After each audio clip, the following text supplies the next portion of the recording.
Je pense que c'est une des questions qui se pose avec le plus de force pour la Fondation d'écologie politique, c'est d'en parler au-delà de nos cercles. Comment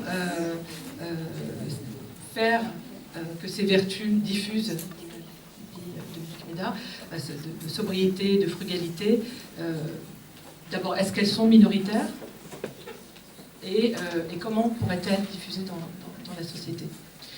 Oui, merci.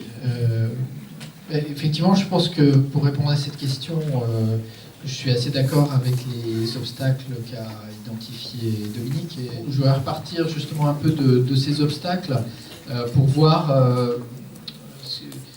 ce qu'il est possible de faire pour les surmonter. Et effectivement que l'écologie n'apparaisse pas comme anti-moderne, punitive, contradictoire avec les valeurs démocratiques, avec la raison, etc. Alors, il y a une première question qui est sur l'exemplarité des pratiques, c'est-à-dire le changement des comportements individuels. On voit bien la difficulté, vous l'avez tous vu, il y a un discours commercial et économique qui vous incite à faire un bon geste pour l'environnement. Par exemple, dans les hôtels où on nous demande de réutiliser les serviettes, etc. Mais c'est nous qui faisons l'effort, c'est eux qui ont le bénéfice. C'est-à-dire c'est ma vertu, mais c'est leur profit.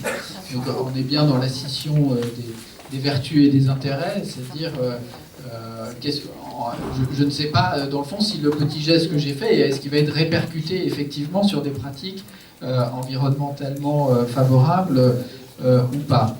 Et d'un autre côté, il y a alors l'exemple opposé qui est le fait de stigmatiser de façon absurde des comportements qui ne peuvent pas être différents de ce qu'ils sont, étant donné la situation dans laquelle les gens se trouvent. Je pense par exemple au pavillon périurbain, qui a beaucoup été critiqué d'un point de vue environnemental, mais une fois que quelqu'un, parce qu'il n'a pas de revenus suffisants pour se loger en centre-ville ou en banlieue en première couronne, se retrouve dans un pavillon périurbain qui participe à l'artificialisation des sols, qui l'oblige à prendre sa voiture pour aller au travail, qui a été installé avec du chauffage électrique par EDF, et donc qui est mal isolé, donc qui va l'obliger à compenser, etc.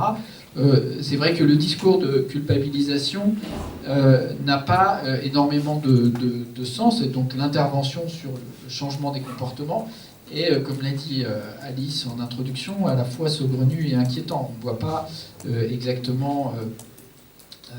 et donc c'est un peu un piège pour l'écologie, du coup, de ne pas désigner les responsabilités là où elles sont, de désigner les responsabilités en culpabilisant les personnes, alors que la responsabilité, elle est collective, elle est dans les choix qui ont été faits sur l'équipement de l'énergie, sur l'installation des transports collectifs, etc. Et réciproquement, la vertu des habitants de centre-ville comme moi qui peuvent se déplacer à pied, en Vélib, etc., elle est purement opportuniste puisqu'elle est liée au fait à des arbitrages collectifs qui ont été faits, qui me permettent d'avoir un mode de vie qui a un impact moins fort que ceux qui sont obligés de prendre leur voiture, mais où en fait, ma part, je n'y suis pratiquement pour rien.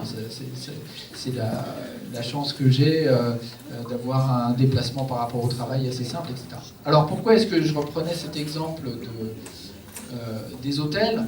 C'est parce que j'ai découvert, donc ici on touche à la théorie des incitations que connaissent bien les économistes, mais la théorie des incitations sur les questions de modification de comportement pour les gestes environnementaux, elle subit elle-même une déformation que je trouve un peu inquiétante. C'est-à-dire, dans les hôtels, donc je repars dans mon exemple un peu trivial des serviettes, en fait il se trouve qu'un tiers des gens seulement suivent l'indication, la recommandation qui est donnée par l'hôtel. Et donc les hôtels, pour augmenter le taux, ont prévu de mettre un message en disant, vous savez que en fait, dans cette chambre, 2/3 des gens ont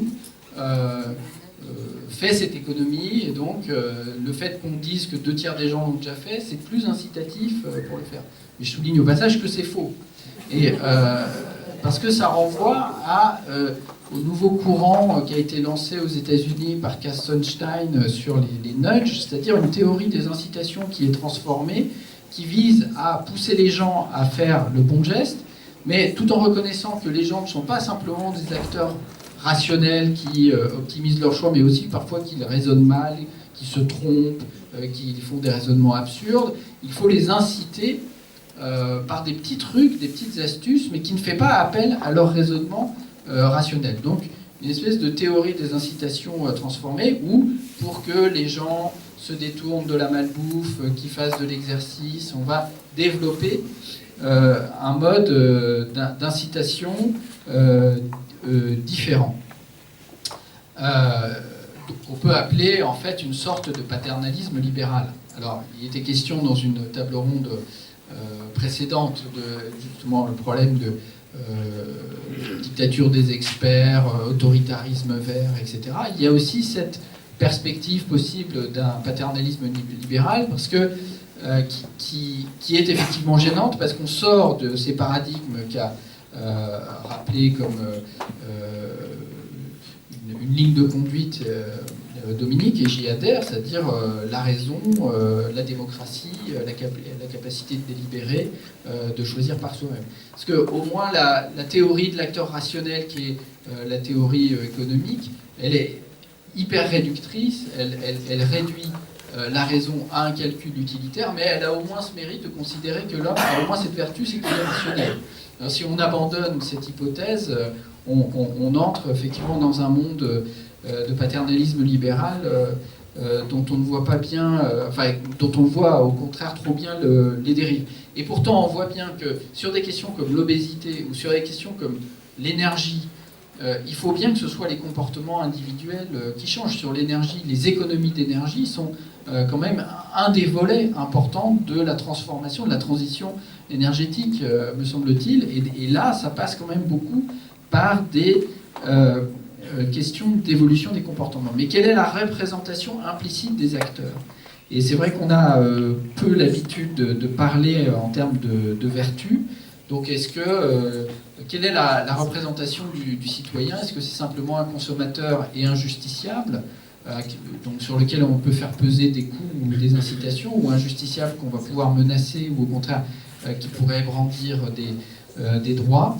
C'est un peu l'interrogation, même dans une philosophie, dans une économie politique qui approche la philosophie morale comme celle d'Amartya Sen, on reste quand même dans le paradigme de l'optimisation des choix. Et donc c'est très difficile de sortir de là. Alors comment est-ce qu'on peut sortir ou retrouver des représentations plus complexes des individus et répondre aux questions que posait Dominique? Je pense que, d'abord, il y a effectivement cette question du civisme, la question politique, la question de l'éducation, le fait que nous sommes en même temps pas seulement des justiciables et des consommateurs, mais aussi des citoyens qui avons envie d'être actifs. Et puis, il y a cette représentation, grâce au savoir, grâce à la connaissance, que l'individu, justement, n'est pas séparé dans le monde. Il n'est pas préservé des effets pour lui-même des évolutions qui concernent l'ensemble de la société, l'ensemble de l'environnement, le climat, etc. C'est-à-dire que un surcroît de connaissances montre forcément, nous permet forcément de sortir d'une représentation de cet individu comme une monade isolée qui a juste cherche à optimiser ses propres choix. Et il doit prendre conscience de toutes les boucles de rétroaction sur ses propres situations, etc. Et je pense que, malgré tout ce qu'on peut dire à propos du projet moderne, que dans la modernité, il y a quand même aussi des possibilités de penser cette situation. C'est-à-dire que la modernité, ce n'est pas simplement, disons, l'hubris de l'homme qui s'affranchit de la nature des limites, etc. Il y a aussi des traditions de la modernité qui réincluent l'homme dans son contexte, dans sa sociologie, dans son milieu, etc. Et puis, dernière réflexion, ou les deux dernières réflexions, une des grandes questions, c'est, que tu as juste indiqué, c'est en quoi est-ce que ces changements de comportement peuvent être liés à des dynamiques de classe sociale plus larges. C'est-à-dire que ce qui a changé ce qui donnait le combustible de la transformation moderne, c'est en même temps qu'elle s'accomplissait par la promotion d'un certain nombre de classes sociales les classes urbaines, les classes commerçantes, etc. Aujourd'hui, quelles sont les dynamiques sociales qui portent ce type de changement? Il y a 10 ans, dans la sociologie électorale, en sciences politiques, les gens promettaient le plus bel avenir au vert en disant justement que l'accumulation des biens, ça suffisait. Maintenant, les gens, au contraire, voulaient de la qualité, voulaient du relationnel, etc.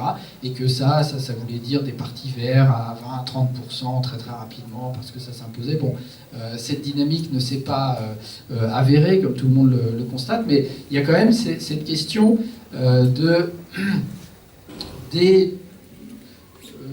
des modes de vie qui sont liés à ces transformations. Alors c'est tourné un peu en dérision avec l'expression des bobos, etc. Mais il y a quand même un sujet qui est sérieux derrière, et je crois que dans les perspectives positives qu'on peut développer pour l'écologie, c'est l'idée justement de sortir de ces représentations de l'individu, donc valoriser la situation de l'échange, la demande de l'échange, le goût pour l'échange, ce qui vaut pour toutes les nouvelles pratiques autour de transactions non monétaires, mais aussi simplement de l'échange interhumain, de la rencontre, de la communication, du plaisir de partager ses idées, communiquer, etc.